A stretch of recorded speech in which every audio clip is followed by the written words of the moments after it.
A horrifying terrorist attack in Egypt. Muslims killing Muslims. We'll explain why.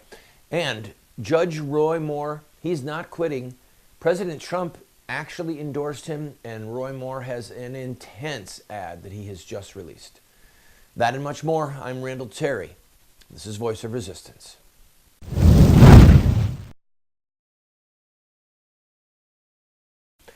One of the things that I personally really enjoy about President Trump is that he assesses the situation, does the math, and then takes his position. Whatever it's on. Supreme Court judges, travel ban, taxes, you name it. He calls balls and strikes like he sees them. I'm not saying that he's always right, but for the most part, he has been right, and perhaps more importantly, he is unwilling to be bullied by the press or by the Republican establishment or by the Democrat establishment. You just can't bully the man. So, keeping with himself, as the eruption has happened in the Alabama Senate race with Judge Moore facing some pretty horrible accusations, Mr. Trump at first stayed completely silent. Nothing. And boy, oh boy, you know that the media wanted to drag him into this. Then his spokeswoman said, well, if the allegations are true, he should pull out of the race, but if they're not true, he has the right to defend himself. And then President Trump tweeted. Here are two of the tweets he sent out. The last thing we need in Alabama and the U.S. Senate is a Schumer Pelosi puppet who is weak on crime, weak on the border, bad for our military and our great vets, bad for our Second Amendment, and wants to raise his taxes to the sky. Had a misspelling there. And then he went on to say, Liberal Jones would be bad. And that's, of course, referring to Doug Jones, who's the Democrat candidate. So, of course, you've got Republican establishment people now bemoaning the fact that President Trump threw in his weight behind Judge Moore. And President Trump also said in another tweet that, look, these are allegations that are, he's been around, he's gone through 9 races, and these never have come up before, and now 40 years later, they're coming up. So President Trump did the math. He looked at the facts as all of us have them before us, and he said, we need Judge Moore in the Senate. He didn't even say whether or not the accusations were true. He just said, look, we need more in the Senate. So Judge Moore has had a lot of evangelical Christians come to his defense in a very intense show of support. And right now the polls are a dead heat, probably with Moore ahead a little bit. I made my prediction last week that I think Judge Moore will, in fact, win the race. We'll see if I'm right. But I want to show you the ad, just so you see what he's done is like a jiu-jitsu move, where he's taking this and making it about the establishment. Go ahead, roll that commercial. My name's Roy Moore, and I approve this message. 5 state campaigns, 40 years of honorable service. Roy Moore has been intensely scrutinized and not a hint of scandal. But 4 weeks before the election, false allegations, a scheme by liberal elites and the Republican establishment to protect their big government trough. But we know a vote for Roy Moore means conservative judges, tax cuts, and rebuilding the military. Roy Moore, the right choice. So there you go. He's now making Mitch McConnell the issue, making Democrats the issue. And I personally, I think it's going to work. I could be wrong, but there is genuine disdain in the South, especially among Christian voters who pay attention. There is genuine disdain for Mitch McConnell and for the Republican establishment. And, you know, Everybody knows that song. Everybody knows. Everyone knows that the fight was fixed. Everyone knows the dice are loaded. There's that sense in the South, especially among conservative Republicans, that this is a scam, and that's one of that the political arena as we see it today is a scam, led by Pelosi, McConnell, Speaker Ryan. It's all a scam. And so what we know about President Trump is he's not a scam. And we know that Judge Moore is not a scam. So we'll keep you posted. And what do we got? 2 weeks before the election. December 12th is the special election. I'm going to take a quick break. When we come back, I want to talk about this horrifying terrorist attack in Egypt. And why would Muslims go in and kill over 300 men, women, and children in a Muslim mosque? I'll explain when I come back.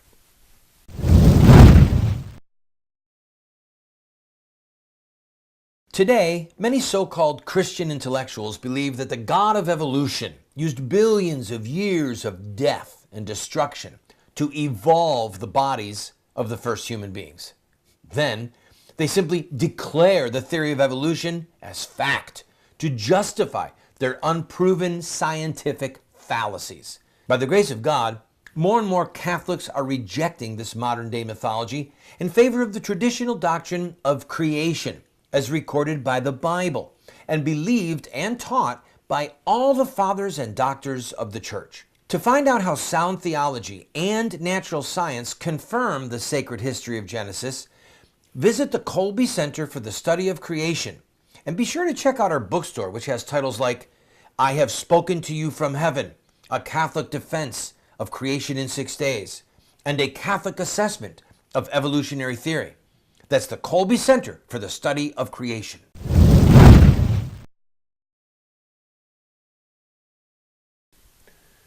Over the weekend, about 20 Muslim terrorists in Egypt drove up to a mosque while people were inside, and they blocked the doors with vehicles. And then they got out, they went into the mosque, and they started killing everyone inside. They intended for no one to leave that building alive.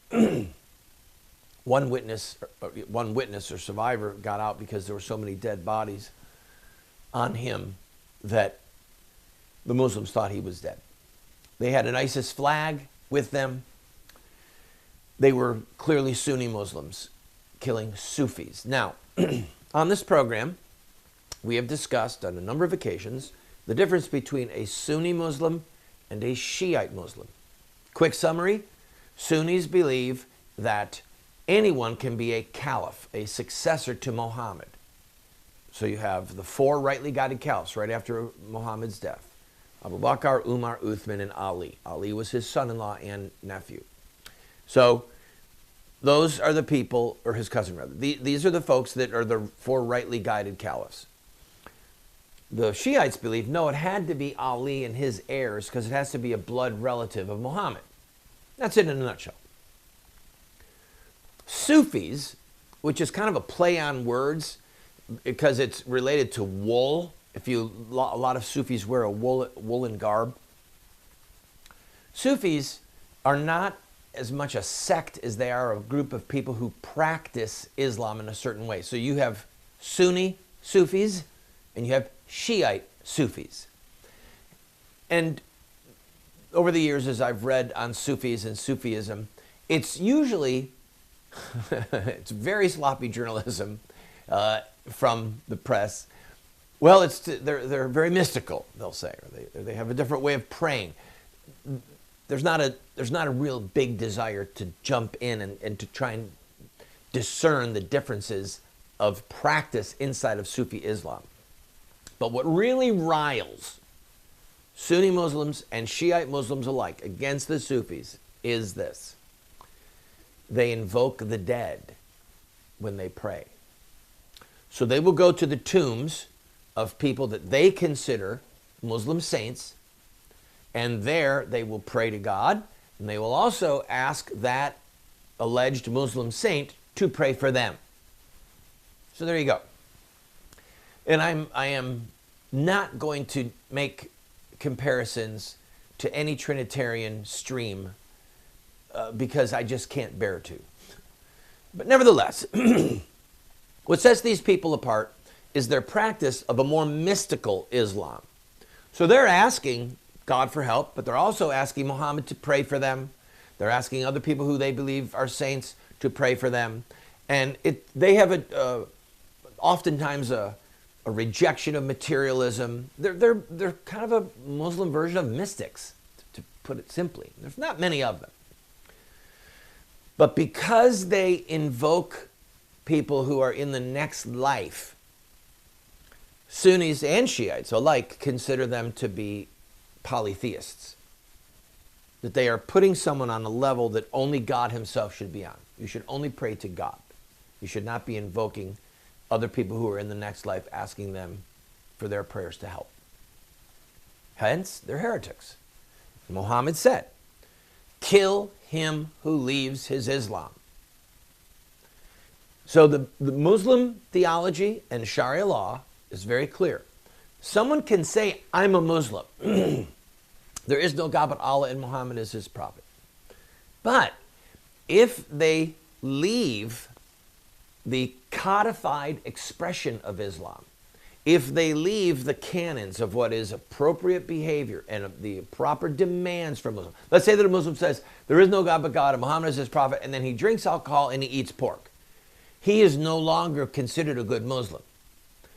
But the problem with the Sufis is they go a step further. They're being accused of polytheism, which is a capital crime for a Muslim. To join others with God is a capital crime, and that's why they're being killed. I mean, I hate to say this, but if Sunni Islam is true, and if it is correct, which I don't believe that it is, but if it is true, or if it was true, then what these Sunni Muslims are doing to heretic Muslims called Sufis is probably what Muhammad would want them to do. As hideous and heinous as that is to even consider. That's what we're dealing with here, people. I've got to take a break. Don't go away.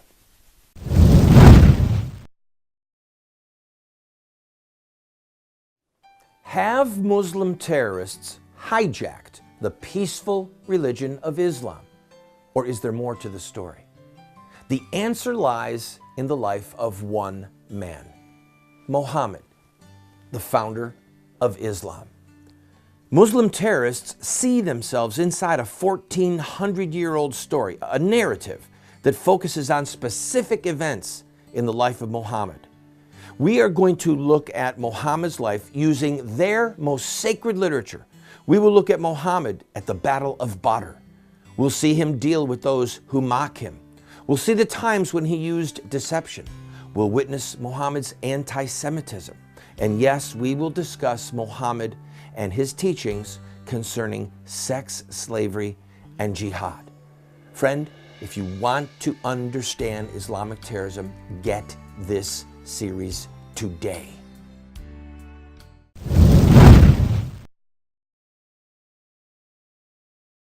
Welcome back to the program, friend. On a bit of fun, happy, personal news, and this includes a bunch of you who have helped us.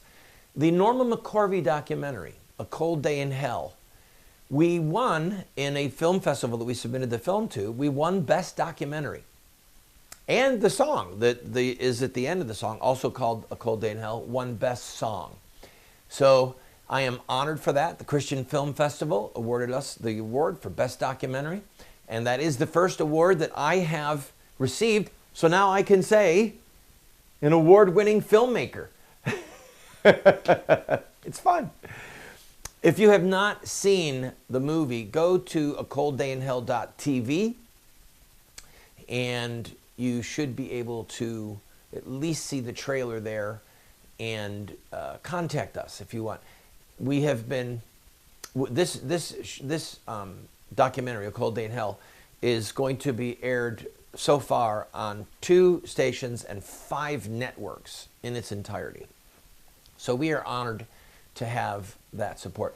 And one of the awards was given to the best executive producer for the film, which is a big deal. I I've had the privilege of going to Rome. And when you go there and you see the works of Michelangelo and Bernini and others, you're struck by the fact that they had sponsors. They had people that were benefactors. They had rich, wealthy patrons who made it possible for them to do their work. They had a passion for art. Maybe they weren't good business people, and maybe there wasn't much money in art. But they had patrons.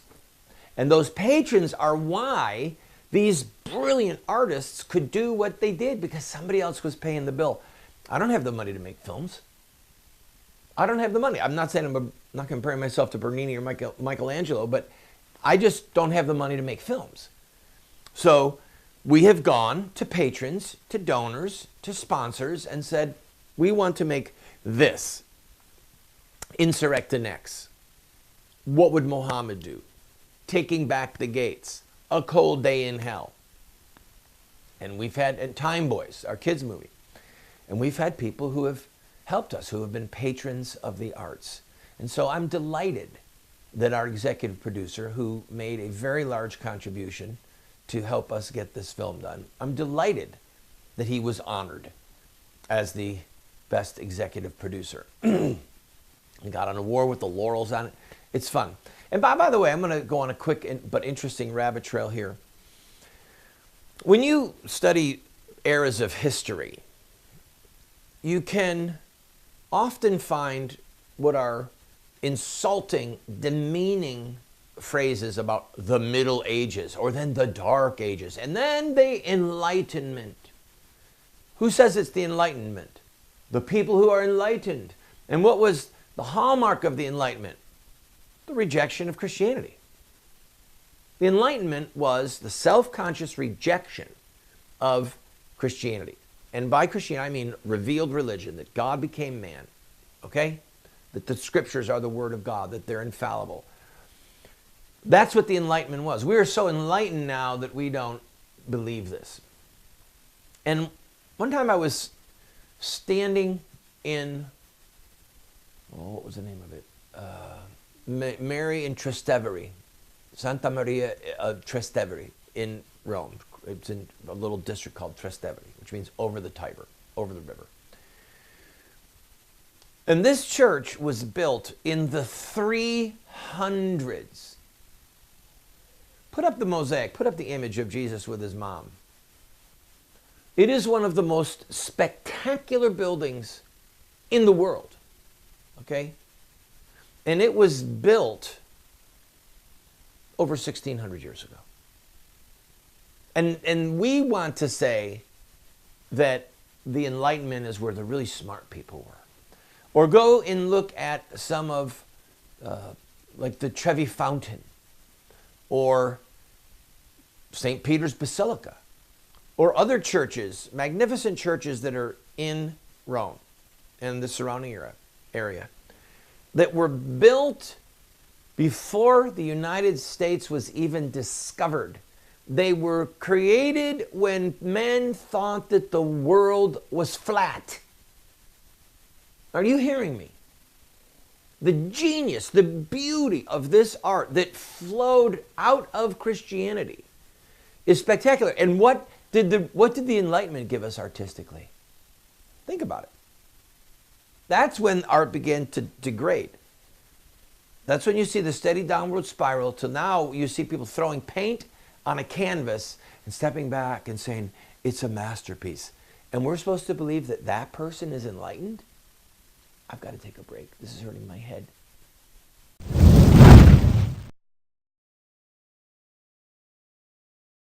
What Would Muhammad Do? Islamic Terrorism Explained is the best movie series documentary ever produced on the life of Muhammad and Islam.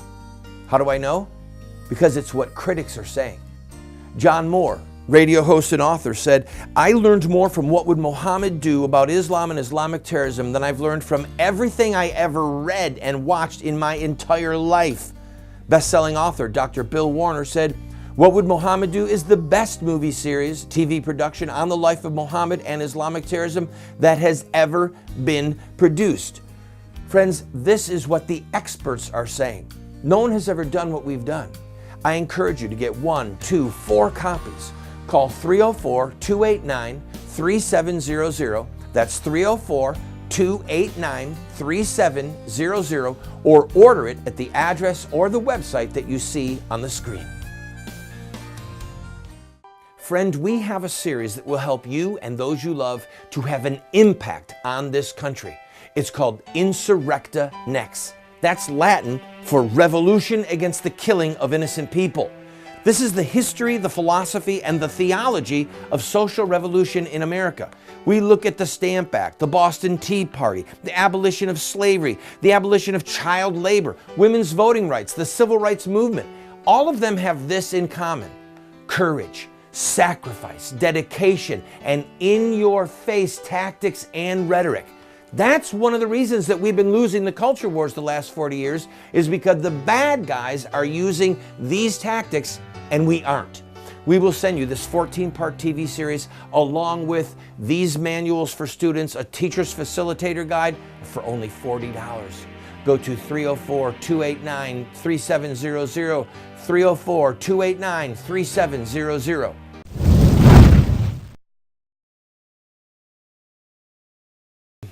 As some of you know, we've been making a kids movie over the summer and into the fall. We're going to show you a couple clips. They're not done yet, but I think you're going to see why we've been having fun. What are you guys doing? Oh, hey guys. I was just telling them about George Washington, how he beat the British, even though they were bigger and stronger. Like you guys. Whatever. Maybe we can have a little playtime outside. You can pretend to be George Washington and run away. And I'll pretend to kick your butt. That sounds like fun. I love play acting. Ooh, we could bring costumes. We could dress up like Paul Revere. You can be the red coats. Yeah. What? Shut up, you little twerp. Don't any of you punks get any crazy ideas from these guys. They're not from here. They'll go home, and then it'll be just you and us. That's true, Dirk. And I was just explaining to them how they don't have to take your crap with or without us.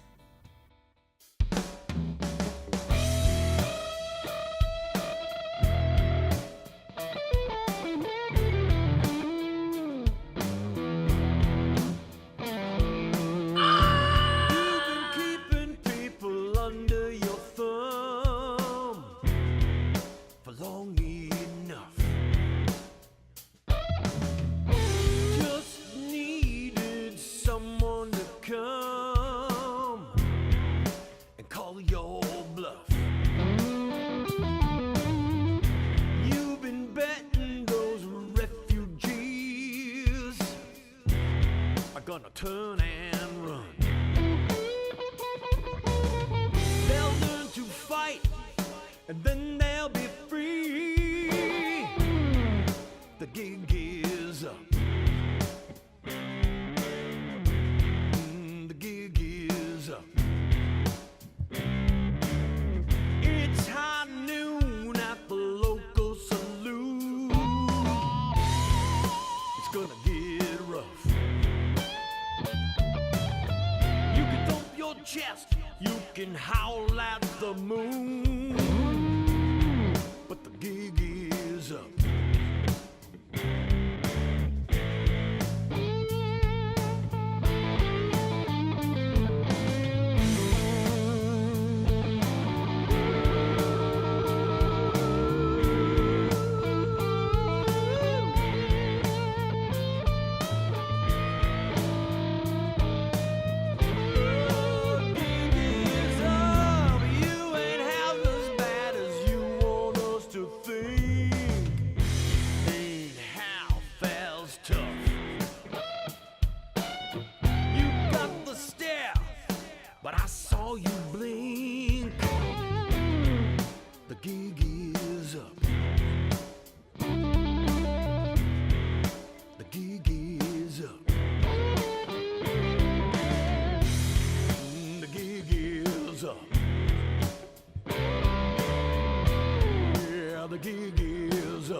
I've got to run. Go to that website if you want to see more.